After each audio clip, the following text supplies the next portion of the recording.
Welcome back everybody, my name is Tucker, and in today's video I'm going to be looking back at the vetoed Chris Paul trade and how it compared to the trade that actually went through for Chris Paul and all of the different kind of domino effects that has had over the last almost decade now in the NBA. But really quickly before we get started, if you enjoy the NBA, then consider subscribing. I upload basically every single day. Okay, so as of right now, Chris Paul is widely considered to be one of the best point guards that the league has ever seen, and he was on that trajectory really from a pretty early point in his career for the, at the time, New Orleans Hornets. And this was from a statistical as well as a team success standpoint. He led the league in assists and steals in his third and fourth seasons and led a team without a ton of other talent on the roster to the playoffs 3 different times in his time in New Orleans, including a playoff series win in 2008. However, Paul was not satisfied with that, and the general lack of, I would say, talent or team success around him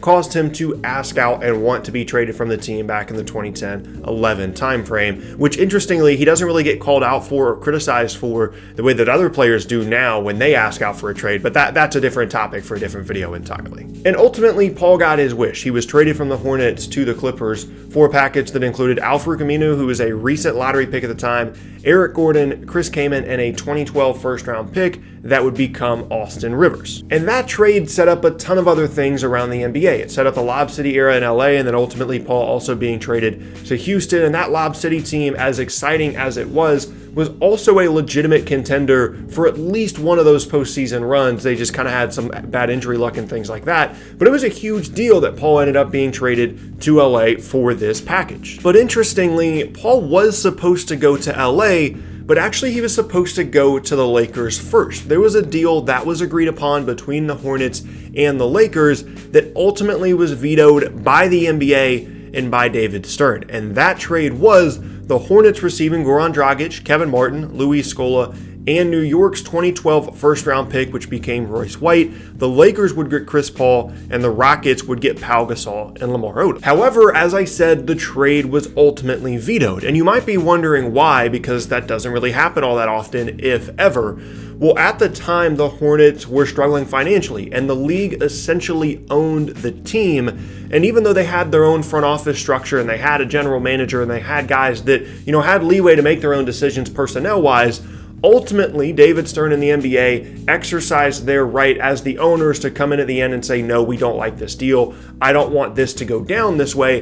And they vetoed the trade in favor of accepting the Clippers one, which obviously, depending on your perception of this, is a huge conflict of interest from the league, but they were within their rights to do that as essentially the owners of the team at the time. And so it was a crazy situation, right? But let's look at the compensation received in these two packages and talk about, which one would have been better for the Hornets, because even though neither of them were great for a player as good as Paul or as young as he was, you could definitely make the case that they should have taken the Lakers one rather than the Clippers one. Because Dragic is arguably the best player between the two packages. It's either him or Eric Gordon, and obviously Dragic took some time to become the player that he did end up becoming an all-star now even with the Miami Heat. You've also got Luis Scola, who's a nice front court player. Kevin Martin is a good scorer, and then they could have used that first-round pick on someone other than Royce White or just as trade compensation later down the road. And by comparison, none of the pieces that they got in that Clippers trade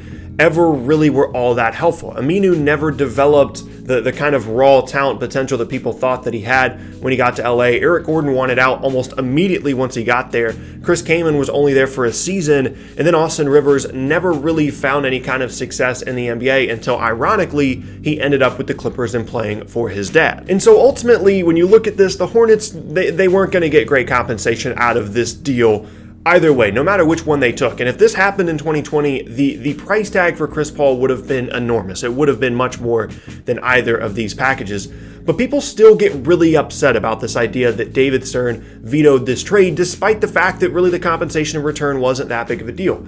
So why do people get so upset? Well, it's because it took away this opportunity for the Lakers to pair Chris Paul and Kobe Bryant together. Because at the time, this was in 2011 that Paul got traded, the end of 2011, the Lakers were looking to shake things up. They'd won back-to-back titles and they wanted to do something different with their roster, and that's why Odom and Gasol were involved in the trade originally going to Houston. And so ultimately that ended up being this Kobe Bryant, Steve Nash, Dwight Howard super team that ultimately failed and only lasted one season. But if Paul was on the roster, things could have been much different. They still could have made the Dwight Howard trade because Andrew Bynum and that huge deal that I'm sure I'll talk about in a video at some point, that really was the focal point of the compensation there for the Howard deal. So they still could have gotten him and had Chris Paul and had Kobe Bryant.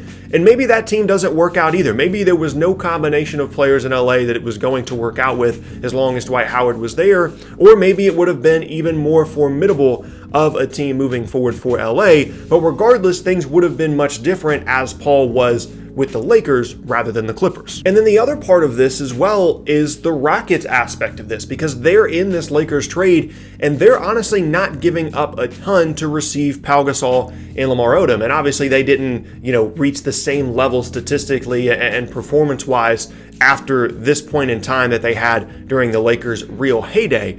But still, it could have had a big effect on them as well, because this Paul trade went down in 2011 and they made a move for James Harden going into the 2012-13 season. So maybe they don't make that James Harden trade because they lost out some of the compensation in this deal when they gave up a pick that would have ended up becoming Royce White. Or they just don't feel the need to make a move for James Harden because they do have Lamar Odom and Pau Gasol, and even though they're not the players that they used to be, they're still good players. Or even going further than that, they make the Harden trade, but either Odom or Gasol are part of the compensation in return for Oklahoma City, which obviously makes the Rockets team different because they keep some of the younger assets they gave up in the Harden trade, and maybe Oklahoma City gets much better compensation in exchange for Harden, and that changes everything for them as well when you're imagining them having Lamar Odom and Pau Gasol in the front court rather than Kevin Martin and Jeremy Lamb and things like that they got in return for James Harden. So this also has a huge effect on the Rockets, but also the Thunder and the Lakers and the Clippers and the Hornets and all of these other teams throughout the league, where realistically, a quarter of the league is now hugely impacted and things would have been hugely different now a decade after this deal. And then the last big piece of this in terms of the impact is on Paul's career and on him personally, because as revered as he is by other players around the league and as good and as great as he's been throughout his career, the one constant knock on him and in his career is a lack of postseason success. And this could have turned that narrative around completely, because for years and for years and for years with those Clippers teams, they were knocked out before they got to the conference finals. Ultimately, he ended up making a conference finals with the Rockets. But I would imagine that him and Kobe Bryant together in the backcourt in LA, that would have been a team that they would have found a way to make it to the conference finals, potentially win a championship. And that, for me, is arguably the biggest what if of this entire scenario in terms of the long-term legacy of Chris Paul. Because yeah, there's all these other moving parts with all these other teams, but there's no real way to tell how that would have gone down. And obviously the league was much different because it went to the Clippers rather than the Lakers, as it would have been if it went to the Lakers rather than the Clippers.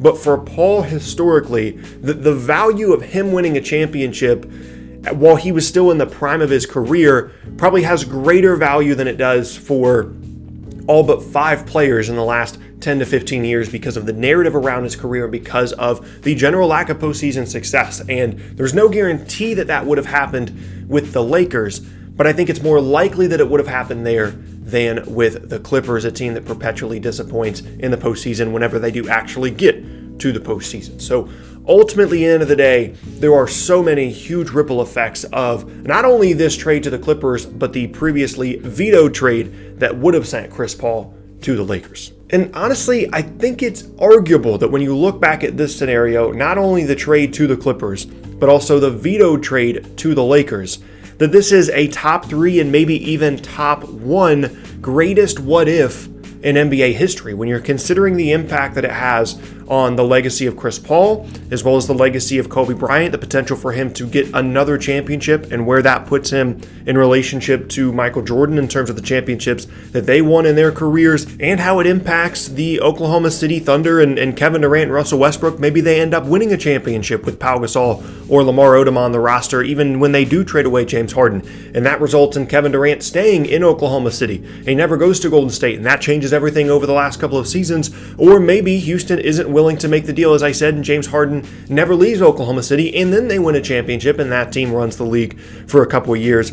The impact that this has, not only on the number of teams, but also the extent to which it relates to potential championships over really a decade-long span, makes this, as I said, arguably the greatest what if in NBA history. And yeah, there you have it. That is going to be the end of today's video, and I thank you all very much for watching. Once again, my name is Tucker. If you missed any of my previous videos, then be sure to check out the boxes on screen. Thanks again, and I'll see you all next time.